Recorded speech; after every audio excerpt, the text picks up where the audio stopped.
Hi, welcome to Algebra 2, Lesson 1-2, Transformations of Functions. In this lesson, you'll be able to apply transformations to graph functions and write equations. Let's look at the vocabularies. Compression, reflection, stretch, transformation, and translation are the vocabularies that are very important in this lesson. So this lesson will include all kinds of transformations, including compression, reflection, stretch, and translation. They are types of transformation. Translation is just one type of transformation, so they sound similar, but they are not the same. Transformation includes a lot of more things. Translation is just one type. Let's start looking at this graph on the right. Let's look at explore and reason. The graph of function f of x is equal to absolute value x is shown. So this is called a parent function. Whatever type of equation, whatever type of different equations you see, there is always a parent function. For absolute value function, f of x equals to absolute value x will be the parent function. So we'll graph the function g of x is equal to absolute value x plus c several times with different values for c. So c could be any value. So let's start with x plus 1. Okay. Then if your x is 1, then it's a 0, right? If your x is 2, 2 plus 1, wait, so sorry. If your x is minus 1, negative 1 is 0. When x is 0, 1 plus 0 is 0, so that's 1 plus 0 is 1, so that's 1. And then when x is 1, it's 2. When x is negative 2, negative 2 plus 1 is negative 1. Make it positive because of the absolute value, then it's going to be 1. In the same way, negative 2, 2. And so you'll see that the absolute value of the graph has shifted 1 unit to the left, right? So if x is 1, the graph shifts 1 unit to the left. What about x is x minus 2 absolute value? Okay, so then let's plug in some numbers. 0 minus 2 is negative 2. Make it positive because of absolute value sign. Then when x is 0, y is 2. There's the point. When x is 1, y is 1. When x is 2, y is 0. And when x is 3, y is 1. Okay. So you'll see that the graph will shift right 2 units to the right when c is negative 2. Do you see any patterns here? Yeah, so the graph is going to shift left or right depending on what the number c is. Let's write that down.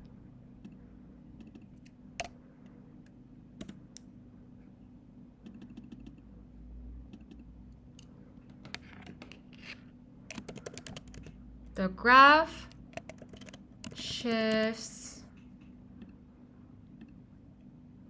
left or right depending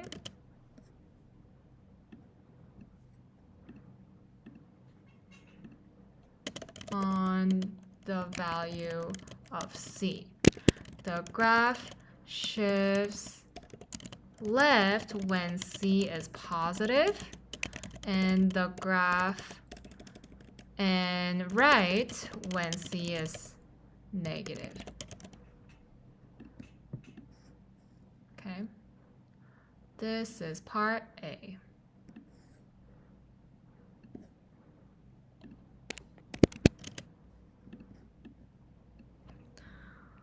Okay, let's look for relationships. Predict what will happen to the graph if c is a number greater than 100. What if c is a number between 0 and 1 over 2? So what if c is a really big number? right? Positive. If it's greater than 100, it just means the graph shifts left that many units. So for example, if C is 101, then your graph will shift to the left horizontally 101 units. Okay? What if a number is between 0 and 1/2? It still is a positive, right? So if it's a positive, then it still shifts, the graph still shifts to the left, but just slightly to the left, okay? So whatever your C is, if it's positive, when C is positive, the graph shifts to the left side, and when C is negative, the graph shifts to the right side. So these are the relationships that we see. Let's write that down. For C greater than 100, the graph will shift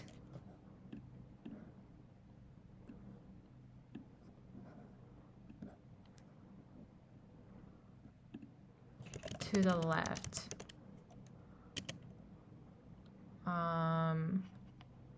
A lot.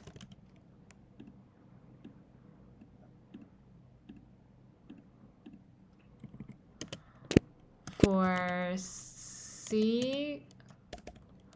C greater than 0 and less than 1/2, the graph will see a very small horizontal shift to the left.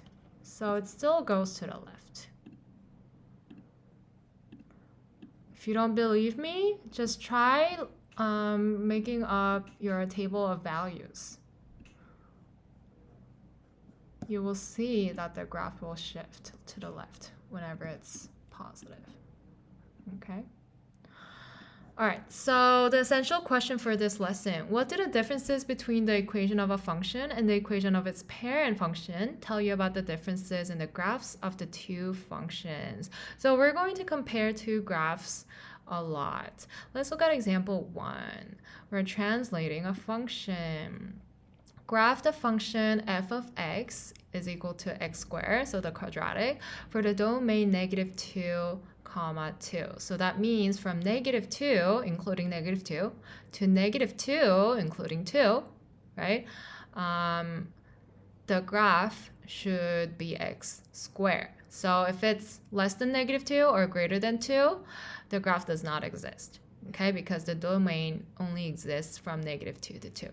So the graph of g is the parent function, x squared.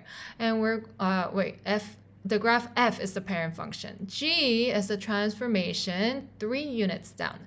So the point is that you're moving all the points of the graph 3 units down. So this point moves down 3 units, 1, 2, 3. So it comes down here, right? And then this point moves down 1, 2, 3. It comes down right here. And this point moves down 1, 2, 3 units as well. And then this point moves down 1, 2, 3. Do you see what's happening? Yeah, all the points on the graph are shifting down.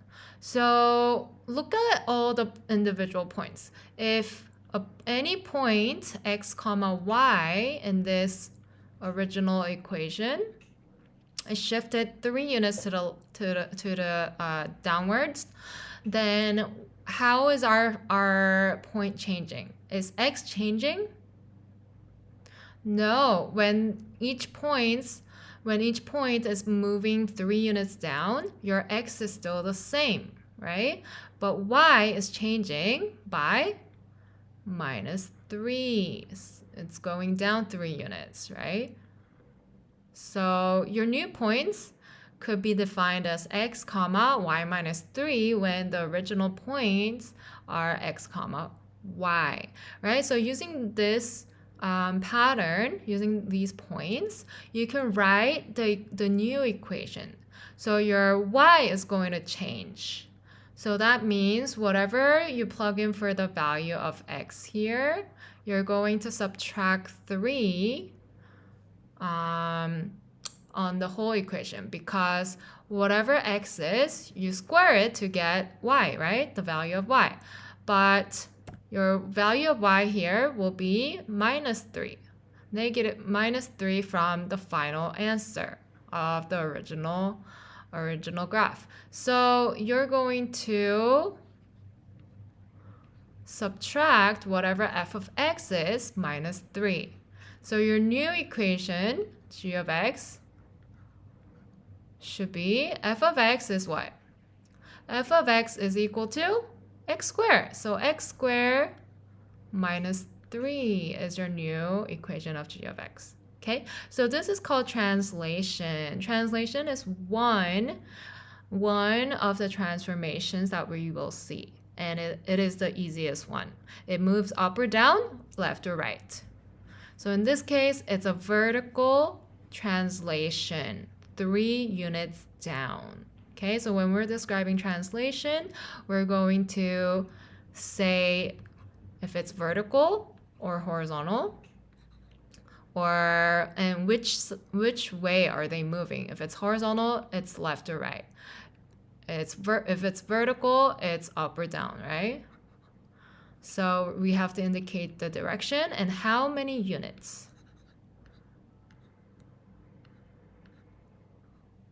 Whoops. Yes.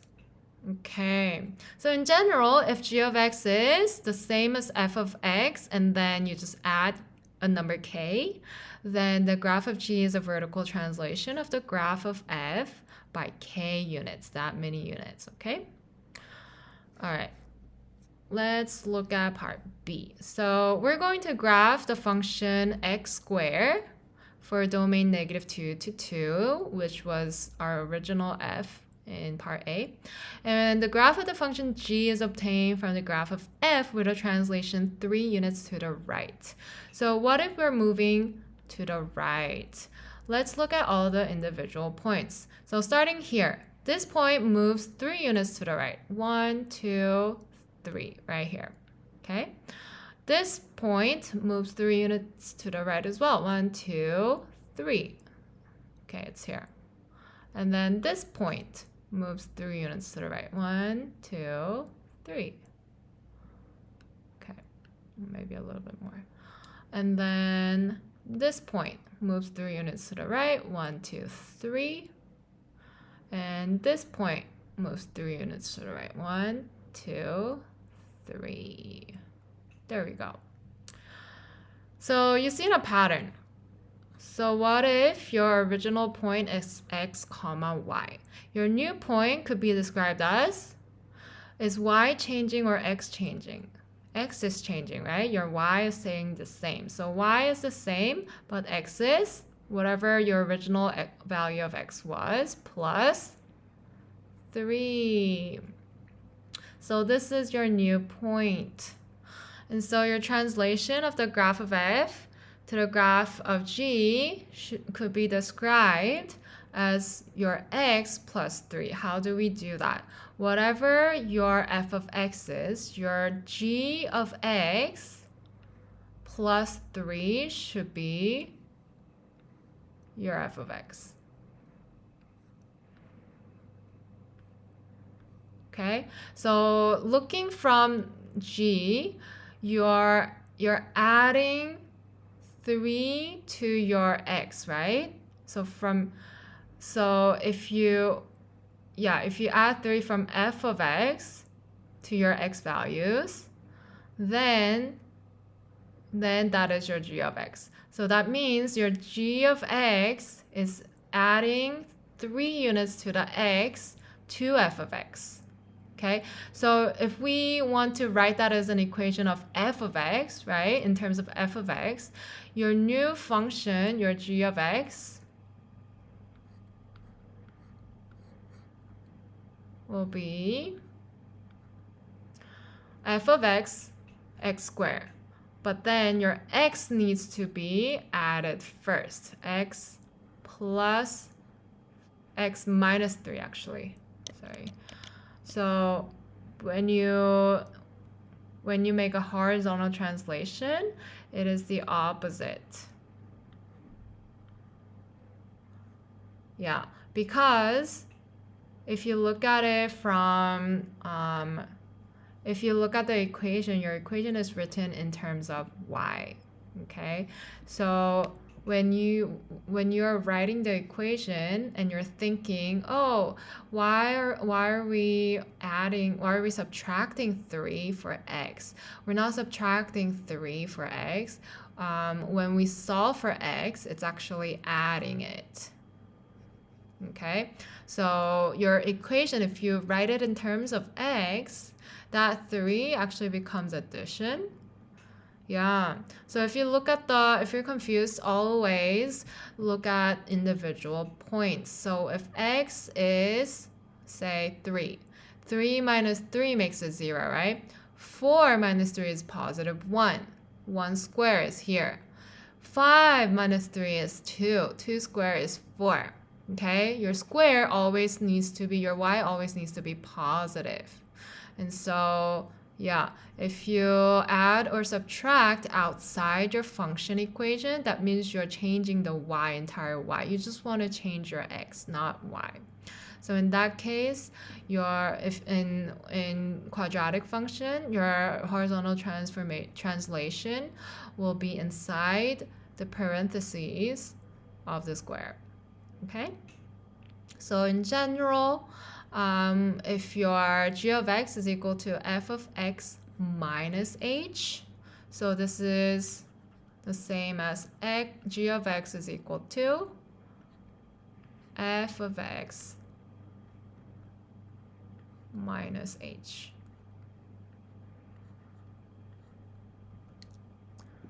Then it's a horizontal translation. All right, let's look at try number 1, A and B. How did the transformation of f to g in part A affect the intercepts? Let's look at x and y intercepts. Do you notice any differences? So let's go to part A. Where is the x and y intercept for the original function? Your x-intercept is whenever the graph touches or intersects your x-axis. So whatever point you have on the x-axis, that's also on the graph, is your x-intercepts. And that's right here. And what about your y-intercept? The same thing, it needs to be on the y-axis. And it's the same point, 0, 0, the origin, right? So that origin is the x and y-intercept, both x and y-intercept of the original function. But what about the transformed function? We have x-intercepts here, we have 2 x-intercepts, and y-intercept shifted 3 units down. Do you see that? So from f to g, y-intercept is translated down 3 units, and f had 1 x-intercept at the origin, and g has 2 x-intercepts on either side of the origin. Let's write that down.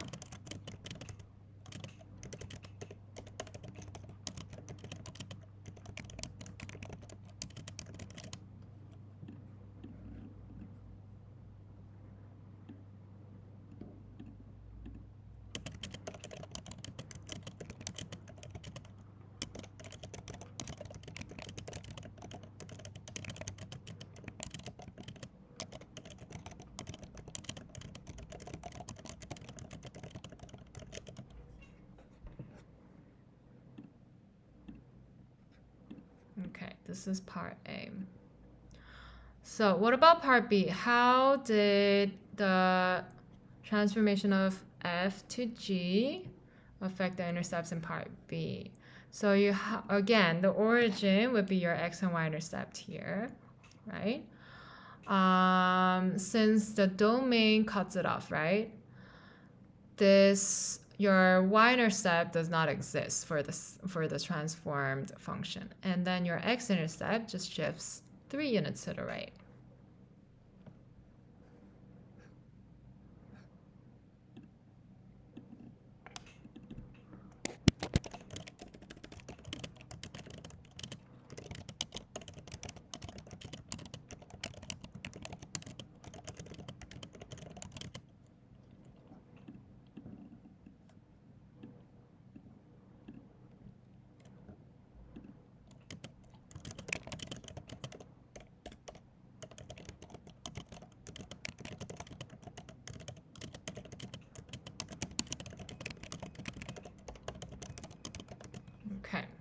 So from f to g, the x-intercept is translated right 3 units. F had 1 y-intercept at the origin, but G does not have a y-intercept. Okay, so that's part B. So will a horizontal translation always result in the translated function not having a y-intercept? No, not always. If the domain of f were not restricted, if this was just x squared, then any horizontal translation of f would still have a y-intercept, right? If the graph still continued, right? Yeah, so it's not always like this. Okay, let's look at example 2. Reflect the function across the x or y axis. So, do you remember what reflection is? Recall that reflection is a transformation that maps each point to a new point across a given line called the line of reflection. So you need to have a line when we have a reflection. The line of reflection is the perpendicular bisector of the segment between a point and its image. So think about folding papers. I always think about folding papers when I look at reflection. Line of reflection is the folding line. So if you fold it, fold a graph, imagine the graph being a paper. If you fold it to the line of reflection. So let's look at example 2a. Graph f of x is equal to 2x minus 6 and the function g, a reflection of the graph of f across the x-axis. So we're reflecting it across the x-axis, so that's the folding line, right? So if you fold this graph by the x-axis, your f, the red line, is going to go here. So it's going to be reflected here. So the points that are negative will be positive. The points that are positive will all go to a negative side. Okay, so what is happening to individual points? So if we are looking at individual points, any point x comma y, what is happening? Is x moving? No, x is not moving in this case, right? It's just vertically moving. So x is not moving. How is y moving? Is it just plus something? No, because the distances of each movement for each point are all different. So you can't just use addition. In this case, what do? Look at the pattern. Look at the relationships between the points. So these points actually have the same distance from x-axis. You see that? That means those points are going to be the opposites. Yes, so it's just going to be negative of that number or positive of that number, right? If the original y value was negative, it becomes positive of that value. For example, 0, negative 6 it moves to 0, 6. So another example, 5, 4. It just moves down to 5, negative 4. Okay? So how would you write the equation? Your g of x for reflection is represented by the negative sign, obviously, because we have opposites. Okay, so for this example, we are reflecting across the x-axis, right? So your y values are moving, not the x. So you're reflecting the entire function because your y is defined by the entire function equation.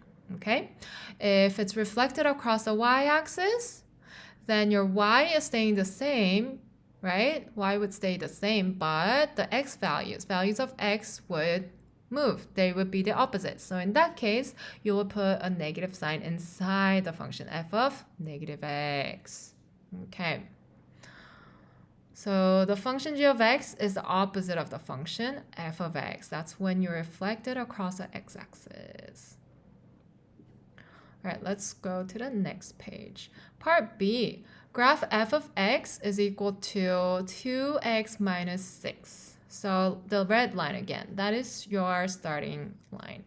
And the function h is a reflection of a graph of f across the y-axis. Now we're graphing across the y-axis. Like I just said, whatever your original point x comma y is, now you're folding it across the y-axis, right? Reflecting it across it. So then your points are directly moving horizontally, straight movement, right? Horizontal movement. So your x is changing, your y doesn't change. Okay, so all your x will be the same distances from the y-axis. That means your x values are going to be opposites, okay? Because x is 0 on the y-axis. So your x is opposites. And now we can represent that as f of x minus x, f of negative x. Okay. So the slope of the line, if you notice, is the opposite of the slope of f, but with the same y-intercept. All right, let's look at try number 2. What is the equation for the reflected graph? Check by graphing. So if you have graphing papers, I hope you do, you can put x and y-axis and graph them. So graph the first line and reflect it across the x-axis, and graph the same one. You don't have to graph twice. You can graph across the y-axis. So graph 3 lines. See if you can do it. So pause the video, go graph, and come back when you're ready for answers.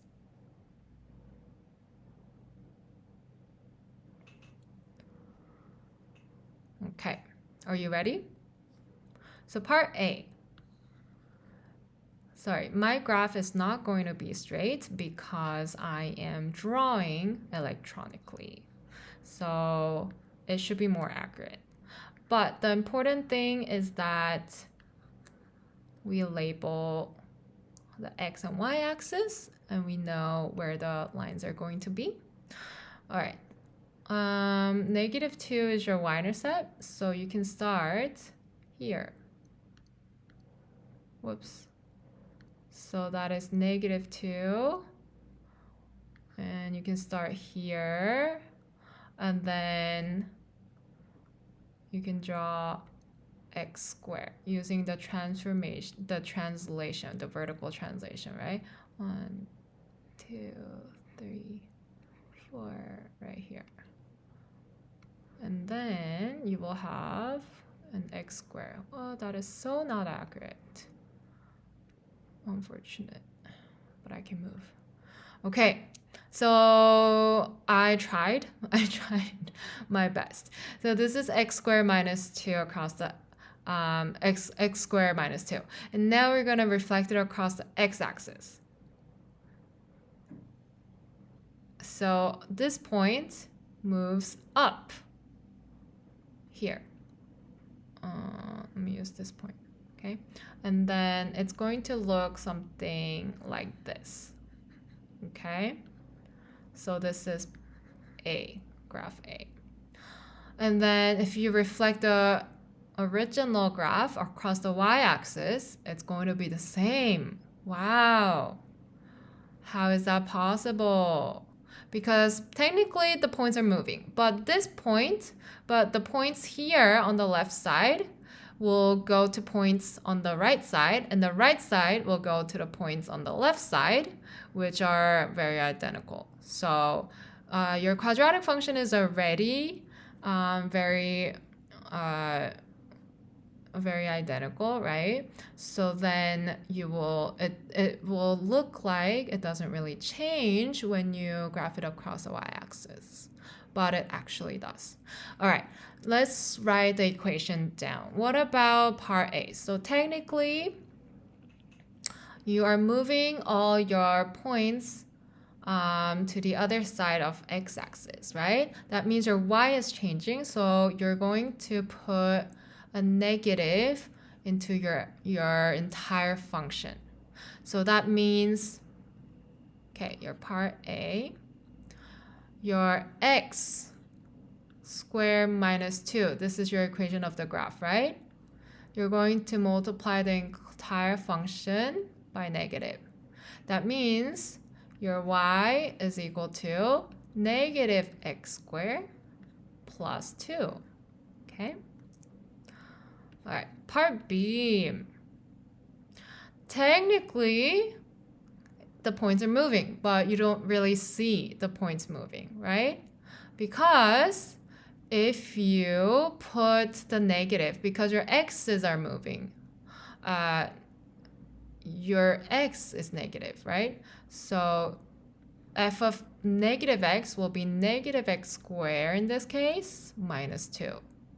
But then if you square this, if you simplify this, if you multiply negative x times negative x, it's still going to be positive x squared, right? So x squared minus 2 is your original function.